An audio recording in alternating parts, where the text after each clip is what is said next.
ఈరోజు మనం భారత రాజ్యాంగంలోని ఆర్టికల్ 4 గురించి తెలుసుకుందాం.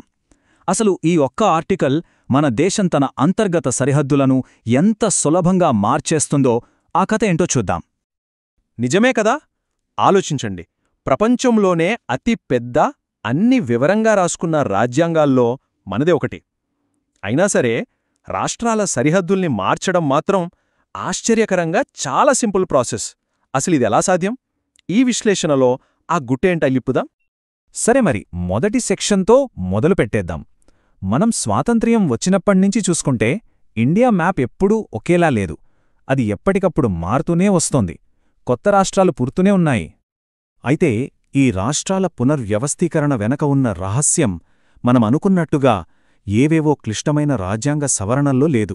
అసలు విషయం అంతా వినడానికి చాలా సింపుల్గా అనిపించే ఒకే ఒక్క ఆర్టికల్లో దాగి ఉంది. మరి ఇంతకీ ఏంటా రహస్యం? అదే మనం ఇప్పుడు చూడబోయే రెండవ సెక్షన్, ఆ కీలకమైన ఆర్టికల్ 4 అన్నమాట. అసలు ఈ ఆర్టికల్ 4 ఏం చేస్తుందంటే చాలా సింపుల్. ఆర్టికల్ 2 అంటే కొత్త రాష్ట్రాలను మన దేశంలో చేర్చుకోవడం, ఇంకా ఆర్టికల్ 3 అంటే ఇప్పటికీ ఉన్న రాష్ట్రాల సరిహద్దులు, పేర్లు లేదా ప్రాంతాలను మార్చడం. ఈ రెండింటి కింద చట్టాలు చెయ్యాలంటే ఆ ప్రాసెస్ ఎలా ఉండాలో ఆర్టికల్ 4 చెబుతుంది. సింపుల్గా చెప్పాలంటే రాష్ట్రాల మ్యాప్ను మార్చడానికి ఎలా అనే ప్రశ్నకు సమాధానమే ఈ ఆర్టికల్. ఈ స్లైడ్ చూడండి. ఈ ప్రక్రియను చాలా స్పష్టంగా చూపిస్తోంది. ఇది కేవలం 3 steps process. First step, parliament article 2 లేదా 3 కింద చర్య మొదలుపెడుతుంది.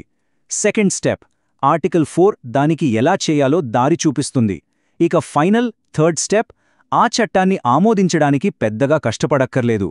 కేవలం సింపుల్ మెజారిటీ ఉంటే చాలు. అంటే ఆ రోజు సభకు వచ్చి ఓటు వేసిన వాళ్లలో సగం కన్నా ఎక్కువ మంది సరే అంటే సరిపోతుంది. ఓకే, ఇప్పుడు మనం మూడో విభాగానికి వచ్చేశాం. ఇక్కడే అసలు మ్యాజిక్ అంతా ఉంది. పార్లమెంటుకున్న ఈ స్పెషల్ పవర్ ఏంటో చూద్దాం రండి. ఈ స్లైడ్లో ఉన్న పోలిక చూడండి ఎంత క్లియర్గా ఉందో. మామూలుగా రాజ్యాంగాన్ని సవరించాలంటే ఆర్టికల్ 368 ప్రకారం స్పెషల్ మెజారిటీ కావాలి. అదో పెద్ద తతంగం, చాలా కఠినమైన, సంక్లిష్టమైన ప్రక్రియ. కానీ ఆర్టికల్ 4 కింద చేసే చట్టాలకి అంత సీన్ లేదు.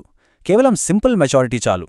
ఇదెంత తేడా అంటే ఒక ఇంటి బ్లూప్రింట్నే మార్చేయడానికి, ఇంట్లో ఫర్నిచర్ను అటూ ఇటూ జరపడానికి ఉన్నంత తేడా అన్నమాట.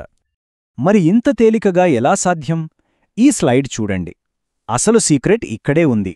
మన రాజ్యాంగంలోనే ఆర్టికల్ 4 చాలా స్పష్టంగా ఒక మాట చెబుతోంది. ఈ మార్పులు రాజ్యాంగ సవరణలు కావు అని. వావ్! ఇదే అసలైన గేమ్ చేంజర్. ఈ ఒక్క వాక్యమే మొత్తం ప్రాసెస్ను ఇంత సింపుల్ చేసేసింది.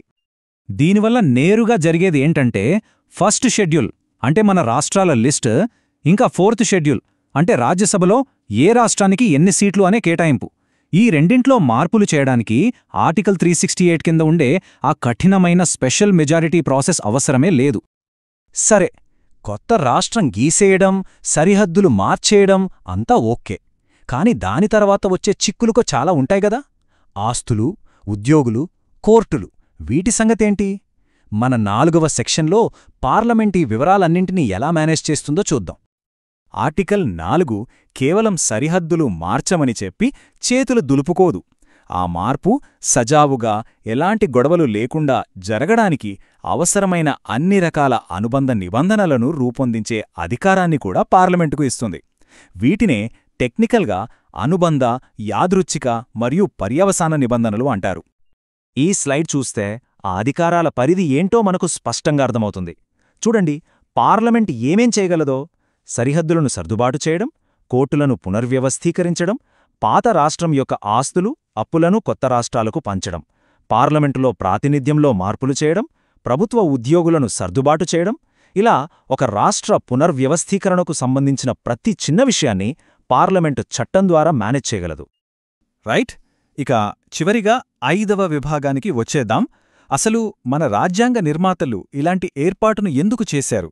దీని వెనక ఉన్న పెద్ద ఆలోచనేంటో ఇప్పుడు తెలుసుకుందాం.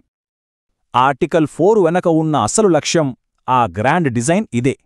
ఒకవైపు దేశాన్ని కలిపి ఉంచే బలమైన కేంద్ర ప్రభుత్వం ఉండాలి, మరోవైపు పరిపాలనా సౌలభ్యం కోసం, ప్రజల ఆకాంక్షల కోసం రాష్ట్రాల స్వరూపాన్ని మార్చుకునే వెసులుబాటుండాలి. ఈ 2 లక్ష్యాల బ్యాలెన్సే భారత సమాఖ్య వ్యవస్థకు గుండెకాయ. ఈ వెసులుబాటే మన రాజ్యాంగంలోనే మొదటి ఆర్టికల్లో చెప్పిన భారతదేశం ఒక రాష్ట్రాల యూనియన్ అనే ప్రాథమిక సూత్రాన్ని మరింత బలపరుస్తోంది. దీని అర్థమేంటంటే రాష్ట్రాలు దేశం నుండి విడిపోలేవు, అందుకే ఇది యూనియన్. కాని పరిపాలన కోసం అవసరమైతే వాటి సరిహద్దులను మార్చవచ్చు. అందుకే ఈ ఫ్లెక్సిబిలిటీ. కాబట్టి చివరిగా ఒక ప్రశ్నతో ఈ విశ్లేషణను ముగిద్దాం. ఒకవైపు కేంద్రానికి బలమిస్తూనే మరోవైపు ప్రాంతీయ గుర్తింపుకు, అవసరాలకు అనుగుణంగా మారే సౌలభ్యాన్ని కల్పించడం, ఈ రెండింటినీ సమతుల్యం చేసే ఈ అద్భుతమైన రాజ్యాంగ లక్షణం మన దేశ భవిష్యత్తును ఎలా ప్రభావితం చేస్తుంది? దీని గురించి ఆలోచించాలి.